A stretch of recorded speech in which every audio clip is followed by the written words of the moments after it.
ஆமென். ஹல்லேலூயா. நம்ம எல்லாரும் தொடர்ந்து கர்த்தருடைய வார்த்தைக்கு நேராக நம்ம கடந்து போகிறோம். பாட்டுக்கு முன்பாக ஒரே ஒரு பாடல் வரிகளை மாத்திரம். ஹல்லேலூயா.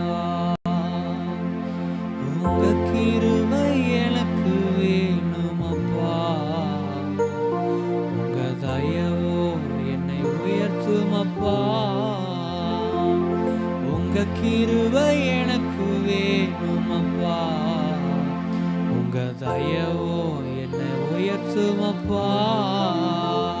கிருபையினாலே கிருபையினாலே கிருபையினாலே நான் வாழுகிறேன்.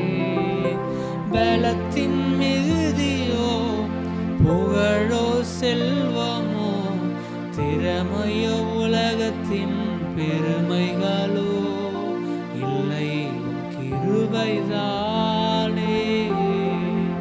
உங்க கிருபை எனக்கு வேணும் அப்பா, உங்க தயவோ என்னை உயர்த்தும் அப்பா. ஆமென். கர்த்தர் நல்லவர். நாம் ஜெபிக்கலாம். பரலோகத்தினால் ஆண்டவரே இந்த நாளும் நாங்கள் ஸ்தோத்திரிக்கிறோம். ஆண்டவராகிய இயேசுவின் வல்லமையுள்ள நாமத்தினால் நம்மை நோக்கி நாங்கள் பார்க்கிறோம். நாளை கர்த்தர் எங்களோடு இடைபடுங்க, பேசுங்க. இயேசுவின் நாமத்தில் ஜெபிக்கிறோம் எங்கள் ஜீவனுள்ள நல்ல பிதாவே. ஆமென். ஹல்லேலூயா. ஹல்லேலூயா. ஆமென். கர்த்தர் நல்லவர். இந்த நாள் கூட நம்ம தொடர்ந்து நம்ம கர்த்தருடைய வார்த்தைக்கு நேராக நம்ம கடந்து போகலாம். செய்திக்கு ஆதாரமாக ஒரு வசனத்தை கூட எடுத்து நம்ம வாசிக்கலாம். 24வது சங்கீதம், அதில் 7வது வசனத்தை ஒரு சத்தமாய் வாசிங்க. சங்கீதம் 24 7வது வசனம். சங்கீதம் 24 7.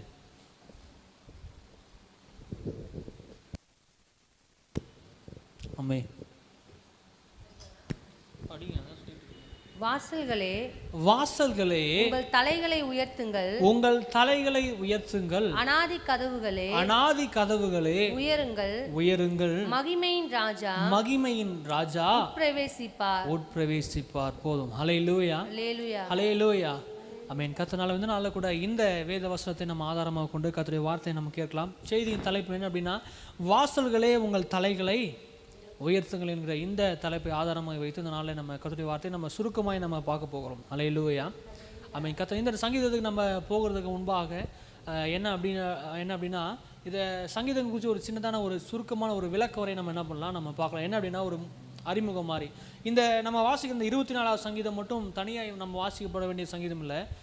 22வது சங்கீதம், 23, 25 இந்த 3 சங்கீதமும் ஒரு ஒரு ஒரு குழு அப்படின்னு என்ன பண்ணலாம் சொல்ல. இந்த 3 சங்கீதம் ஒரு குழு, ஒரே ஒரு குழுவை சேர்ந்தது.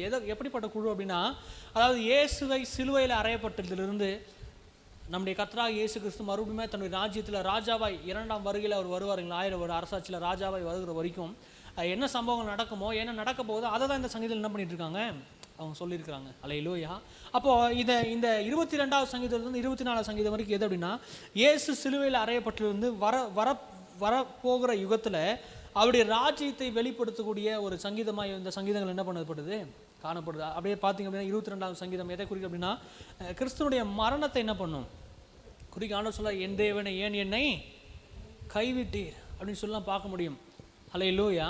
அப்போ 22வது சங்கீதத்தில் 3 காரியம் இருக்கும். ஒன்று அவருடைய மரணம் இருக்கும், 2வது கிறிஸ்துவனுடைய உயிர்த்தெழுதல் இருக்கும், 3வது கிறிஸ்து தேவாலயத்தை உற்பத்தி செய்யக்கூடிய ஒன்று, என் சகோதரருக்குடைய நாமத்தை நான் என்ன பண்ணுவேன் அறிவிப்பு. அப்படின்னா அது எதை குறிக்குன்னா, ஒரு சபையை உருவாக்குறது என்ன பண்ணுது, தேவாலயத்தை உருவாக்குறது அதை குறிக்குது. அப்போ 22வது சங்கீதம் எதை குறிக்குது அப்படின்னா, அவருடைய மரணம், அவருடைய உயிர்த்தெழுதல், அவருடைய பாடுகள், தொடர்ந்து அவர் தன்னை மரணம் பண்ணும் உயிர்த்தெழுதல் மூலமாக தேவாலயத்தை ஸ்தாபிக்கிறது என்ன பண்ணப்படுது இந்த இடத்துல சொல்லப்பட்டிருக்கு. ஒன்று 22வது சங்கீதம் இப்படிப்பட்ட சங்கீதம்.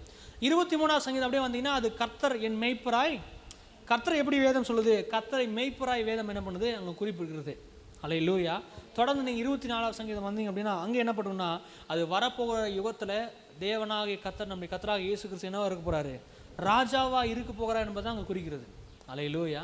அந்த 24வது சங்கீதம் 1வது வசனம் வாசிங்களா. 24:1. 24:1வது வசனம். பூமியும் அதன் நிறைவும் உலகமும் அதிலுள்ள குடிகளும் கர்த்தருடையது. இங்க பார்க்குற பூமியும் அதன் நிறைவும் உலகமும் அதிலுள்ள குடிக்கலாம். அப்போ இன்றைக்கு பூமி கர்த்தருக்கு சொந்தமா இருக்குது அப்படின்னு பார்த்தா கண்டிப்பா கர்த்தருக்கு சொந்தமா என்ன பண்ணல. இன்றைக்கு தேவனுடைய ஜனங்கள் மட்டும் ஒருவேளை இந்த உலகம் முழுக்க இருப்பாங்கன்னா அது கர்த்தருக்கு சொந்தமான ஒரு பூமி அப்படின்னு சொல்லலாம். அது பூமி எல்லாமே கர்த்தருக்குரியன்னு சொல்லலாம். பூமியில் குடிகளெல்லாம் கர்த்தருடையவர்னு சொல்லலாம். ஆனால் வேதம் சொல்லுகிறது இங்கே பூமியும் அது நிறைவும் உலகம் அதில் குடிகளும் யாருடையவர்களாம்? கர்த்தருடையது. கர்த்தருடையவர்களாக இருக்கிறாங்க. அப்போது இன்றைக்கு அப்படிப்பட்ட ஒரு சூழ்நிலை கிடையாது. அப்போ இந்த சங்கீதம் முழுக்க எதை குறிக்குது அப்படின்னா முழுக்க இது இந்த சங்கீதம் வந்து வரப்போகிற யுகத்தில் இந்த பூமி முழுவதும் யாருக்கு சொந்தமாய் மாறப்போகுது? கர்த்தருக்கு சொந்தமாய் மாறப்போகுது என்பதை குறிக்கிற சங்கீதம் தான் இந்த சங்கீதம் 24 சங்கீதம். அதுதான் சொல்லப்பட்டிருக்கு. பூமியும் அதின் நிறைவும் உலகம் அதில் குடிகள் எல்லாமே யாருக்கு சொந்தமாக இருக்குது? கர்த்தருக்கு. இன்றைக்கு அந்த சுச்சுவேஷன் இல்லை. ஆனால் வரப்போகிற நாட்கள் அது கண்டிப்பாக என்ன பண்ணும்? உண்டாகும். ஒரு ராஜ்யம் நிச்சயமாக வரப்போகிறது. ஏசு எப்படி அவர்கள் கண்களுக்கு முன்பாக மேகங்களுக்கு மறைவை எடுத்துக்கொள்ளப்பட்டாரோ அதே போல் அவர் மறுபடியும் என்ன பண்ணார்? கடந்து வர நமக்கெல்லாம் போகிற சம்பவம் தெரியும் பாருங்க. இன்றைக்கி நம்ம சபையின் காலமாக இருக்கிறது அல்லது கிருபையின் காலமாய் இருக்கிற கர்த்தர் ஒவ்வொருவராய் ரட்சித்து என்ன பண்ணியிருக்கார்? சபையில் சேர்த்து கொண்டிருக்கிறார். இந்த சபையில் சேர்த்து கொள்ளுகிற காலங்கள் ஒரு நாள் என்ன பண்ண போகுது? முடிய போகுது. இயேசு தம்முடைய வருகையில் வரப்போகிற ரகசிய வருகைன்னு சொல்லப்படுகிற ஒரு ரகசிய வருகையில் வரப்போகிறார். வரும்பொழுது அவர் யாரெல்லாம் கிறிஸ்துவுக்குள்ளே மரித்தார்களோ அல்லது யாரெல்லாம் கிறிஸ்துவுக்குள்ளே இந்த பூமியில் வாழ்ந்து கொண்டிருக்கிறோ அவரெல்லாம் என்ன பண்ண போகிறார்? மறுரூபமாக்கி தம்மோடு கூட சேர்த்து கொள்ள போகிறார். சேர்த்து கொண்டு இந்த பூமியில் கிட்டத்தட்ட அவர் நம்மளை அழைத்து கொண்டு போயிடுவார். அழைத்து கொண்டு போனதுக்கப்புறம் இந்த பூமியில் கிட்டத்தட்ட 7 வருஷங்கள் என்ன பண்ண போகுது? பூமி உபத்திரவத்தினால் நெருக்கப்பட போகுது. இன்றைக்கு இருக்கிற காலகட்டத்தில் உபத்திரவத்தை விட பல மடங்கு அழிவு, பல மடங்கு நோய்கள், பல மடங்கு வித்தியாசமான காரியங்கள் இந்த பூமியில் என்ன பண்ண போகுது? நடக்க போகிறது. அதற்காக தான் இந்த பூமி முழுவதும் என்ன பண்ணியிருக்கு? ஆயத்தமாகி கொண்டு இருக்குது. இங்கே பூமியில் இருக்கிற இந்த கையில் இருக்கிற சிப்ஸு நிறைய காரியங்கள் சிப்லாம் இருக்கு இல்லைங்க, எல்லாமே முழுக்க அதெல்லாம் எதுக்கு ஆயத்தமாக இருக்குது? முழுக்க தேவனி ராஜ்யம் என்ன பண்ண போகுது? பிசாசனுடைய மிகப்பெரிய ஒரு ஆளுக வரப்போகுது. அதுக்கப்புறம் தேவனி ராஜ்யம் வரப்போகுதுங்கிற ஒரு அறிகுறியாக தான் இது எல்லாம் என்ன பண்ண நடந்து கொண்டு இருக்குது. அப்போது இதை தான் இங்கே வேதம் சொல்லுது பாருங்க. இது எல்லாம் அதுக்கு ஆயத்தமாய் தான் நடந்து கொண்டு இருக்குது. அப்போ ஒரு நாள் கண்டிப்பாக அவர் என்ன பண்ண போகிறாரு? வரப்போகிறார் என்கிறதை குறிக்கிற சங்கீதம் தான் இது முழுக்க. அல்லேலூயா.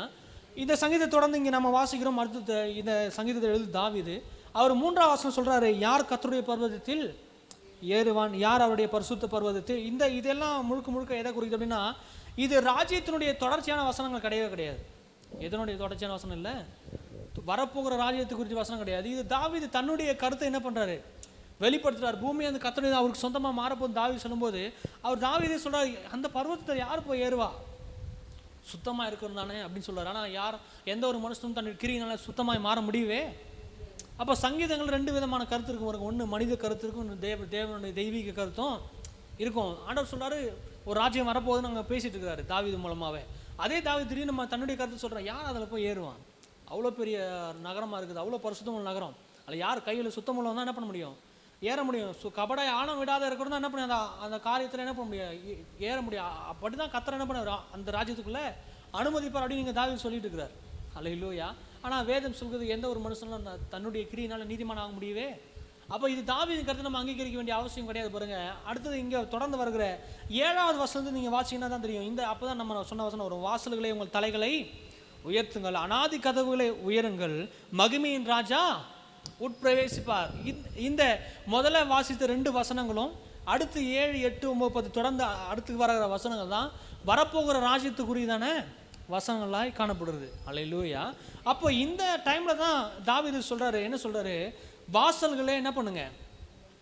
தலைகளை உயர்த்துங்கள், அநாதி கதவுகளை என்ன பண்ணுங்க?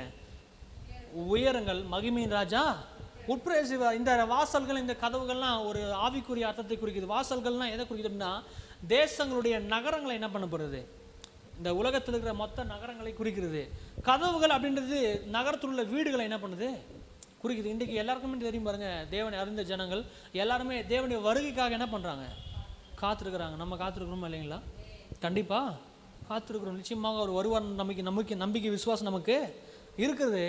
அப்படிப்பட்ட அந்த நம்பிக்கை விசுவாசம் இருக்குது அப்படின்னா நம்ம காத்து கொண்டு தான் இருக்கிறோம். ஆனால் நமக்கே தெரியும் பாருங்க, ஆனால் அவர் சீக்கிரம் என்ன பண்ண மாட்டார்? வர மாட்டார். நமக்கு மனித நமக்கு மனதினுக்கு அடிப்படையில் நமக்கு தெரியும். ஏன்னா இன்னும் நிறைய பேர் ரசிக்க வேண்டியது இருக்குது. இன்னும் லட்சக்கணக்கான கோடிக்கணக்கான ஜனங்கள் ரசிக்கப்படாமல் இருக்கிறாங்க. நமக்கு தெரியும் அவர் என்ன பண்ண மாட்டார், இன்னும் கொஞ்சம் வரது கொஞ்சம் கண்டிப்பாக நம்ம தாமதிப்பார்னு நமக்கு தெரியும். அப்படிப்பட்ட ஒரு சூழ்நிலையில் தான் இங்கே வேதம் இங்கே சங்கீதக்காரன் சொல்கிறாரு, வாசல்களே உங்கள் தலையை உயர்த்துனா ஜனங்களே நீங்கள் என்ன பண்ணாதீங்க, அவர் வரல அப்படின்றதுக்காக நீங்கள் போய் சோர்ந்து போய் தலையை என்ன பண்ணாதீங்க, இப்படி தாழ்த்திடாதீங்க, இப்படி கீழே தொங்க போட்டுறாதீங்க. உங்கள் தலைகளை என்ன பண்ணுங்க, உயர்த்துங்க. அப்போ நகரத்தில் இருக்க ஜனங்களை பார்த்து தான் தாவீது என்ன பண்ணுறாரு சொல்கிறார். அப்போது இந்த வசனத்துக்கு ஒரு அர்த்தம் தெரிஞ்சால் இன்றைக்கி தெரிஞ்சுக்கலுங்க. வாசல்களே உங்கள் தலைகளை உயர்த்துங்கள், அனாதி கதவுகளே அப்படின்னா நீண்ட கதவுகளாம். எப்படிப்பட்டது தேவனுடைய ராஜ்யம், எப்படிப்பட்டது ஒரு உயர்ந்த ராஜ்யமாய் உயர்ந்த நகரமாக என்ன பண்ணுது, நமக்காக ஆயத்தம் பண்ணப்பட்ட ராஜ்யம், அவ்வளோ பெரிய உயர்ந்த ஒரு நகரமாய் கற்களால் வெளியேறப்பட்ட ஒரு அலங்காரத்தோடு என்ன பண்ண நமக்காக தேவன் ஒரு ராஜ்யத்தை என்ன பண்ணிருக்காரு, பரம எருசலேமை நமக்காக, புதிய எருசலேமை நமக்காக ஆயத்தம் பண்ணி வச்சு அந்த நகரம் வரப்போகுது. அது அப்படிப்பட்ட ஒரு நகரம், அப்படிப்பட்ட ராஜ்யத்துக்கு நேரம் நம்மளை கொண்டு போக போகிறாரு. அப்படி கொண்டு போகிறதுக்கு முன்னாடி பாருங்கள், அவர் வர்றது கண்டிப்பாக லேட் ஆகுது. அதில் எந்த ஒரு மாற்றமும் இல்லை. நம்ம அவருடைய வருகைக்கு அல்லது அவரை சந்திக்கிறதுக்கு நமக்கு நீண்ட சகிப்புத்தன்மை தேவை. கண்டிப்பாக பொறுமையாக தான் இருந்து நம்ம காத்திருக்கிறது வேண்டியதுதான் அவசியம். அப்போ இப்படிப்பட்ட ஒரு எதிர்பார்ப்போட ஒரு மனுஷன் இருந்தான் அப்படின்னா அவனுக்கு என்ன ஆகுன்னா, கண்டிப்பாக அவனுக்கு ஒரு சோர்வுன்றது கண்டிப்பாக என்ன பண்ணும். இப்போ பாருங்களேன், நமக்கு நீங்கள் யாரோ ஒரு நேசிக்கிறேன்னு வச்சுங்களேன், உங்களுக்கு யாரோ பிடிச்சிருக்கு, இப்போ அவங்க வராங்க அப்படின்னு சொல்லிட்டு உங்களுக்கு நீங்கள் வீட்டுக்கு வராங்கன்னு சொல்லிட்டாங்க, நீங்கள் என்ன பண்ணிட்டு இருப்பீங்க, வாசலை பார்த்துட்டு இருப்போமா, பார்த்துருக்க மாட்டோமா, அவங்க எப்படா வருவாங்கன்னு அப்படியே ஒரு ஆர்வமாக இருப்போம். ஒரு பஸ்ஸுக்கோ ஒரு ட்ரெயினையும் காத்துட்ருக்கீங்கன்னு வச்சுங்களேன், அந்த ட்ரெயின் எப்போ தான் வரும்னு பார்த்துட்டே இருப்போம். சொன்ன டைமில் வரல எப்படி இருக்கும் சார் அப்படின்னு சொல்லி நம்ம பான்னு சோர்ந்து போய் உட்காந்துருவோம். அப்படிப்பட்ட ஒரு சூழ்நிலை தான் இன்றைக்கி தேவ ஜனங்களுக்குள்ள மற்ற எல்லாருக்குள்ள என்ன பண்ணுது இன்றைக்கி, சோர்ந்து போயிடுறாங்க. சோர்ந்து போய் அவர் இல்லை வர லேட்டாக அப்படின்னு இருந்துறாங்க. அப்படிப்பட்டவங்களுக்கு தான் ஆண்டவர் சொல்கிறாரு, இல்லை திடீர்னு அப்படி வரலன்னு சொன்னவங்க, நீங்கள் எதிர்பார்த்து ரொம்ப நேரம் கழிச்சு அவங்க வரனா திடீர்னு ஃபோன் பண்ணி இன்னொரு 10 நிமிஷம் வந்துடும்னா என்ன பண்ணுவோம், மறுபடியும் தலையை உயர்த்துவோமா உயர்த்த மாட்டோமா. அதுதான் வேதம் சொல்லுது, வாசல்களே உங்கள் தலைகளை உயர்த்துங்கள், அனாதி கதவுகளே உயருங்கள், மகிமையின் ராஜா என்ன பண்ண போறாரு, உட்பிரவேசிக்க போகிறார். கண்டிப்பாக அவர் என்ன பண்ண போறாரு, அவரை வரப்போறார். அவரை சந்திக்க நீங்கள் என்ன பண்ணுங்க, ஆயத்தமாயிருங்கிறதை சொல்லுகிறது தான் இந்த வேத வசனங்கள். அல்லேலூயா. அப்போ நம்ம வேதம் சொல்கிறது அவரை வரவேற்க நம்ம என்ன பண்ணுவோம். இதே வசனத்தை மறுபடியும் நீங்கள் பார்த்தீங்கன்னா 9ஆம் வசனத்தை வாசிக்க முடியும். வாசல்களே உங்கள் தலைகளை உயர்த்துங்கள், அனாதி கதவுகளே உயருங்கள், மகிமையின் ராஜா உட்பிரவேசிப்பா. அப்படின்னா இது முதல்ல சொன்னப்பட்ட ஒரு காரியம் என்னன்னா, நீங்கள் சோர்ந்து போயிடாதீங்க, அப்படி என்ன பண்ணுங்க, உயர்ந்துருங்க. உங்கள் தலையை மறுபடியும் ஒரு ஆர்வமாய் உற்சாகமாய் ஒரு எதிர்பார்ப்போட ஒரு சகிப்புத்தன்மையோடு அவருக்காக காத்துருங்க என்பது முதல் சொல்லப்பட்ட வசனம், 7வது வசனம். அதே 9வது வசனம் மறுபடியும் சொல்லப்படுறதுக்கான ஒரு ரீசன், ஒரு காரணம் என்ன அப்படின்னா, அவரை வரவேற்க நீங்கள் என்ன பண்ணுதுங்க, தயாராருங்க. அவர் யார் வர்றாரு, அவர் மகிமையின் அவர் ராஜா. அவர் எப்படிப்பட்டவர், சேனைகளின் அவர் யாருன்னா அவர் கர்த்தர் தான். எப்படி இயேசு தான் அவர் கர்த்தர் எப்படிப்பட்டவராக இருக்காரு, நம்ம இயேசு எப்படி அவர் தான் கர்த்தரா, அப்புறம் அவர் தான் மகிமையானவராக வரப்போறாரு. எல்லா மகிமையும் அவருக்குள்ள இருக்குது. அப்படிப்பட்டவராக ஒரு பயங்கரமான ஒரு ஆண்டவராக என்ன பண்ண போறாரு, வரப்போறாரு. அவரை வரவேற்க நீங்கள் தயாராக இருங்க அப்படின்ற குறிக்கிறது தான் இந்த வேத வசனம். அது மட்டும் இல்லை, ஒரு நாள் என்ன பண்ண போகுது, மகிமை ராஜா வரும்போது இந்த பூமி முழுவதும் அவருக்கு சொந்தமாக என்ன பண்ணுமா மாறும். இன்றைக்கு எப்படி வேணா இருக்கலாம், வேதம் சொல்லுது இந்த பூமி முழுவதும் தன்னுடைய ராஜ்யமாக அவர் எடுத்துக்கொள்ள என்ன பண்ண போறாரு. இன்றைக்கி நிறைய பேர் சொல்கிறாங்க, ஆண்டவர் ராஜ்யத்தை நாங்கள் என்ன பண்ணிடுவோம், இன்றைக்கி நாங்கள் கிறிஸ்தவர்களை இல்லாமல் நாங்கள் பண்ணிடுவோம், இன்றைக்கி ஒன்றும் இல்லாமல் நாங்கள் ஆக்கிறோம், இன்னும் 2 வருஷத்தில் இன்னும் 3 வருஷத்தில் இன்னும் இத்தனை வருஷத்தில் நாங்கள் கிறிஸ்தவம் என்கிற ஒரு இல்லாமே என்ன பண்ணிடுவோம் சொல்லி நிறைய சொல்கிறாங்க. ஆனால் ஒன்றுமே நடக்க போகிறது கிடையவே. அவன் சொல்கிறான், இன்றைக்கி இந்த இடத்துல ஒன்றும் இல்லாமல் பண்ண போகிறேன். இந்தியா யாருக்கு சொந்தம், இந்துக்களுக்கு சொந்தம் அப்படி நிறைய பேர் சொல்லிட்டு நீங்கள் நிறைய பிரச்சனை பண்ணி விடுங்க. கடந்த நாட்களில் நிறைய வாட்ஸ்அப்லாம் பார்க்குறோம் பாருங்க, இன்னும் என்ன பண்ண போகிறாங்க, நிறைய சபைகளுக்கு விரோதமாக ஆட்களை என்ன பண்ணியிருக்காங்க, எழுப்பி கொண்டு இருக்கிறாங்க. இப்படி எத்தனை சூழ்நிலை வந்தாலும் தேவனுடைய ராஜ்யத்தை ஒன்றும் பண்ண முடியவே. இப்போ இருக்கிற தேவனுடைய ராஜ்யத்தையும் சபை தேவனுடைய ராஜ்யமாய் இருக்கிற கிறிஸ்தவர் எங்கெல்லாம் இருக்கிறாங்களோ, தேவனுடைய பிள்ளைகள் எங்கெல்லாம் இருக்கலாம், அது தேவனுடைய ராஜ்யம் தான். புரியுதுங்களா? அப்போது இன்றைக்கி பூமி தேவனுடைய ராஜ்யமாக தான் இருக்குது. ஒரு நாள் மொத்த பூமியும் தனி ராஜ்யமாக எடுத்துக்கொள்ள போகிறது யார் வரப்போகிறது, கர்த்தர் வரப்போவாரா. பூமியில் இருக்கிற எல்லாரையும் ஓரம் கட்ட போகிறாரு. அல்லேலூயா. தேவனுடைய ஜனங்கள் அவரோடு கூட நிரந்தரமாக என்ன பண்ண போகிறாங்க, வாழ போகிறோம். அல்லேலூயா. அப்போது இதை குறிக்கிறது அல்லது இந்த காரியத்தை குறித்து நம்மளை ஊக்குவிக்கிறதுக்காக சொல்லப்பட்ட வசனங்கள் தான், வாசல்களே உங்கள் தலைகளை என்ன பண்ணுங்க, உயர்த்துங்கள், அனாதி கதவுகளை நீங்கள் என்ன பண்ணுங்க, உயருங்க அப்படின்னு அர்த்தம். அது பெரிய ஒரு ராஜ்யமாக இருக்குது. அது ஒரு வரலாறு தான், சோர்ந்து போகாதீங்க. அவர் கண்டிப்பாக என்ன பண்ண போகிறாரு, வரப்போகிறார். அவர் வருகைக்கு அவர் நிறைய அடையாளம் நடந்து கொண்டு இருக்கிறதுனால சீக்கிரமாக என்ன பண்ணுவார், ஒரு நொடி பொழுது அவரால் பெரிய மாற்றங்கள் உண்டு பண்ண முடியும். அதனால் அதுக்கு நீங்கள் அவர் வரலன்றதுக்காக அவங்க அப்படியே தலையில் சோர்ந்து போகாதீங்க. நீங்கள் என்ன பண்ணுங்கள், ஒரு உற்சாகமாக இருங்க அப்படின்னு சொல்கிறதுக்காக இந்த சங்கீதம் எழுதப்பட்டது. அல்லேலூயா. எத்தனை பேர் காத்திருக்க போகிறீங்க. அல்லேலூயா. அந்த பூமியில் போகிற நிறைய தேவ ஜனங்கள் ரசிக்கப்படுறவங்களோ நிறைய காரியங்களில் பாவ காரியங்களில் நிறைய மோசமான காரியங்களை பின்வாங்கி போய் கொண்டிருக்காங்க. ஆனால் வேதம் சொல்லுவது அவர் கண்டிப்பாக என்ன பண்ண போகிறாரு? அவர் வர போகிறார். இப்படி சோர்ந்து போக வேண்டிய அவசியம் இல்லை. கண்டிப்பாக ஒரு சகிப்புத்தன்மையோடு நம்ம என்ன பண்ணணும்? அவரை எதிர்பார்த்து அவருக்காக காத்திருக்கும்போது நிச்சயமாக அவர் ஒரு நாள் வருவார். தம்மோடு கூட என்ன பண்ண போகிறாரு? அவர் சேர்த்துக்கொள்வார். அல்லேலூயா. பூமி முழுவதும் யாருக்கு சொந்தமாக மாறப்போகுது? கர்த்தருக்கு சொந்தம். ஒரு மனுஷன் அடிக்கடி தேவ மனுஷன் போய் சொல்ல பாருங்க, இந்த பூமியில் எனக்கு ஒன்றும் கிடையாது. என்ன சொல்லுவார்? இந்த பூமியில் எனக்கு ஒன்றும் கிடையாது, நான் இந்த பூமியில் வாழ்ந்து கொண்டு இருக்கிறேன், ஆனால் இந்த பூமி எனக்கு சொந்தம். நான் கர்த்தருக்கு நான் என்ன பண்ண போகிறேன்? நான் போக போகிறேன். இந்த பூமியில் எனக்கு அவர் சொல்கிறது இதுதான், எனக்கு எந்த எதிர்காலம் கிடையாது இந்த பூமியில், எனக்கு எந்த ஃப்யூச்சர் இந்த பூமியில் கிடையாது. நான் ஒன்றே ஒன்று தான், நான் கர்த்தரத்துக்கு நான் போக போகிறேன் அப்படின்னு சொல்லுவார். அல்லேலூயா. எத்தனை பேர் நம்புறீங்க நம்ம எல்லாம் கர்த்தர்கிட்ட போக போகிறோன்னு? அல்லேலூயா. அப்போ இந்த 22, 23, 24 சங்கீதம் ஒரு குழுவான ஒரு சங்கீதம். ஒன்று அவருடைய மரணத்தை, அடுத்து அவரோட சிலுவையில் அறையப்பட்ட போது அவர் சகித்த பாடுகள். என் தேவனை அடிக்கடி சொல்லுவார், என் தேவனை ஏன் என்னை கைவிட்டு. நிறைய பேர் தலைகளை துலுக்கி சொல்கிறான், இந்த மாதிரிலாம் சொல்கிறான், நீ தேவன் தானே உன்னை ரட்சித்துக்கொள் அப்படின்லாம் சொல்கிறான். ஆனால் இது எல்லாத்தையும் நமக்காக சகித்து கொண்டார், மரித்தார், மரித்ததுக்கு அப்புறம் உயிர் தெழுந்தார். வேதம் சொல்ல அடுத்தது என்ன பண்ணாராம்? அவர் உயிரோடு சீசரில் தரிசனமாகி சபையை என்ன பண்ணார்? பேதுரு மூலமாக ஸ்தாபித்தார். அன்றைக்கு சபை என்ன பண்ணப்படுது? உருவாகுது, தோற்றுவித்தார். தன்னுடைய உயிர்த்தெழுதல் மூலமாக தான் அந்த சபையை என்ன பண்ணார்? தோற்றுவித்து அந்த ஜனங்களுக்குள்ள அவர் இருந்தார். உயிர்த்தெழுந்த கிறிஸ்து தான் உள்ளே இருந்தார். அவர் சொன்னார், இன்னும் பரிசுத்த ஆவியான வரல, ஏன்னா நான் இன்னும் என்ன பண்ணல, மகிமைப்படலை அப்படின்னு சொன்னார். அது காரணம் என்னன்னா, இவர் மகிமைப்பட்டாதான், இவர் உயிர்த்தெழுந்தாதான் ஆவியானவர் வருவார். ஏன்னா அவர் தான் இங்கே கடந்து வந்திருக்கிறார். தேவன் தான் நமக்குள்ள ஆவியானவராய். இது ஒரு ப்ராசஸ்ஸு. இங்கே இயேசு பூமி மேலே மறித்து நமக்காக வாழ்ந்து மறித்து உயிர் தெழும்பல அப்படின்னா அங்கே ஆவியானவர் உள்ளே வர முடியவே, அவரால் வர முடியாது. இது ஒரு முழுமை அடையலை. அதான் சொன்னார், இன்னும் நான் முழுமை அடையலை, முழுமை அடைஞ்சதுக்கப்புறம் மறுபடியும் உள்ளே வருவேன், உள்ளே ஒரு பெரிய ஒரு காரியத்தை என்ன பண்ணுவேன்? சபையை ஸ்தாபிப்பேன். அது தேவனுடைய ராஜ்யமாக இருக்கும். ஒரு நாள் மறுபடியும் நான் கடந்து வருவேன். அன்றைக்கு இந்த பூமி முழு எனக்கு சொந்தமாக நான் என்ன பண்ணுவேன்? எடுத்துக்கொள்ளும் அப்படின்னார். அல்லேலூயா. அப்போ நம்ம ஒரு உற்சாகம் இருக்கும் பாருங்க, சோர்ந்து போய் இருக்கக்கூடாது. ஆண்டவர் நிச்சயமாக என்ன பண்ணுவார்? வருவார். அப்போ நம்ம வாழ்க்கை இன்றைக்கி முழுவதும், நீங்கள் வாழ்கிற வாழ்க்கை இன்றைக்கி ஏனோ தானே வாழ்கிற வாழ்க்கை இல்லை. நம்முடைய வாழ்க்கை முழுவதும் யாருக்கு சொந்தமாக இருக்கணும்? கர்த்தருக்கு சொந்தமாக. நான் கர்த்தருக்கு போகிறேன், அவ்வளோதான், ஒரே வார்த்தை. இந்த பூமியில் எனக்கு எந்த ஒரு பங்கும் கிடையாது. ஒரு போதும் அப்படியே சொல்லுவார் பாருங்க, இந்த பூமியில் இருக்க நிறைய பேர் நிறைய பொழுதுபோக்குகளுக்காக நிறைய காரியத்தை என்ன பண்ணுறாங்க? நிறைய நேரத்தை அவங்க செலவு பண்ணுறாங்க. ஆனால் தேவ ஜனங்களுக்கு ஒரு பொழுதுபோக்கு என்னென்னா, மிகப்பெரிய ஒரு காரியம் என்னென்னா, அவங்க சபை கூடி வருது அவங்களுக்கு இருக்கிற மிகப்பெரிய ஒரு ஆசீர்வாதம் அல்லது ஐக்கியமான ஒரு காரியம். நம்ம கூடுகிறதற்கு, நம்ம ஐக்கியமாக இருக்கிறதுக்கு ஒரு இடம் இருக்குன்னா அது என்னது தான்? அது சர்ச்சு தான். இன்றைக்கி பிசாசு அதை தான் தடை செஞ்சு வச்சுருக்கிறான். ஆனால் கர்த்தர் எல்லாத்தையும் நீக்கி போட அவன் என்ன தடை செஞ்சாலும் சரி, தேவ ஜனங்களை ஆராதிக்கிறது தடுக்க முடியாது. அவனோட ஐக்கியத்தை தடை செய்யவே முடியாது. சில நேரங்கள் அவன் ஜெயிச்சது போல இருக்கும். ஆனால் கர்த்தர் என்ன பண்ணுவார்? நிச்சயமாக எழுந்தருள்வார். ஒரு நாள் தேவன் ராஜ்யம் கண்டிப்பாக வரும். அல்லேலூயா. அப்போ புரிஞ்சுக்கொள்ளுங்க, வாசல்களே தலையை உயர்த்தினா ஆண்டவர் யாரை பார்த்து தான் சொல்கிறாரு? நம்மளை பார்த்து தான் என்ன பண்ணுறாரு? சொல்கிறார், சோர்ந்து போகிறவங்களாம் எழுந்து உற்சாகமாக உட்காரணும். அல்லேலூயா. எத்தனை பேர் உற்சாகமாக இருக்க போகிறீங்க? அல்லேலூயா. அதனால் எல்லாரும் கண்களை மூடி, நமக்கு ஒரு நேசர் இருக்கிறார், அவர் நிச்சயமாகவே வருவார். அவர் பெரிய மாற்றத்தை செய்ய போகிறார். இந்த பூமி இன்றைக்கு நிறைய பிடிகளில் இருக்கலாம், ஆனால் கர்த்தர் ஒரு நாள் அவருடைய ராஜ்யமாக அவர் சேர்த்துக்கொள்கிற நாட்கள் இருக்கிறது. அதனால் எல்லாரும் அவரை நோக்கி ஹல்லேலூயா, ஹல்லேலூயா இயேசுவே ரிபலபர சாந்தரே, ஓ ஹல்லேலூயா. நீமையாகவே வருவேன், இதோ சீக்கிரத்திலே வருவேன் என்று சொன்ன ஆண்டவர் இப்படி வருகைக்காக நாங்கள் காத்திருக்கிறோம் என்று சொல்லி எல்லாரும் அவரை நோக்கி ஓரி தரா பாபா பாபா சதரே அரிகாலா பாபா பாபா சதரந்தரே.